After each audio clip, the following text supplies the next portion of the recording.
Hi வாங்க. Sunday லஞ்சுக்கு ஸ்பைசியாக mutton gravy தான் வந்து பண்ணியிருந்தேன்.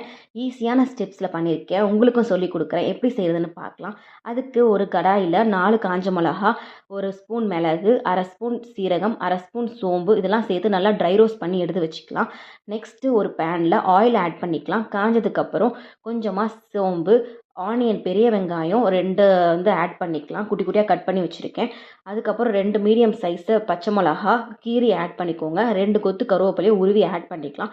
நல்லா வெந்து வந்ததுக்கப்புறம் கொஞ்சமாக உப்பு, மஞ்சப்பொடி, மிளகாய் பொடி காரத்துக்கு கம்மியாக வந்து ஆட் பண்ணிக்கோங்க. ஆல்ரெடி நம்ம காஞ்ச மிளகா, பெப்பர்லாம் பவுட்ரு பண்ணி வச்சுருக்கோம்.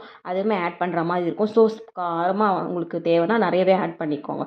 நெக்ஸ்ட்டு இது கூடவே வந்து நம்ம வேக வச்சு எடுத்து வச்சுருக்க மட்டனு தண்ணியோடு சேர்த்து நல்லா ஆட் பண்ணி மிக்ஸ் பண்ணி விடுங்க. ஒரு 2 to 3 மினிட்ஸ் இதோட வேகட்டும்.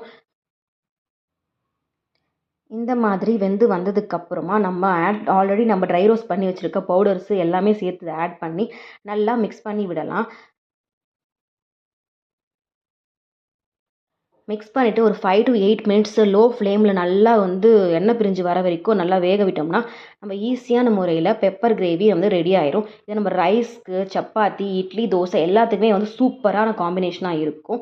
இதை வீட்டில் செஞ்சு பார்த்தீங்கன்னா நீங்கள் அடிக்கடிக்கு வந்து இதை செய்வீங்க ஈஸியான ஸ்டெப்ஸ்னால.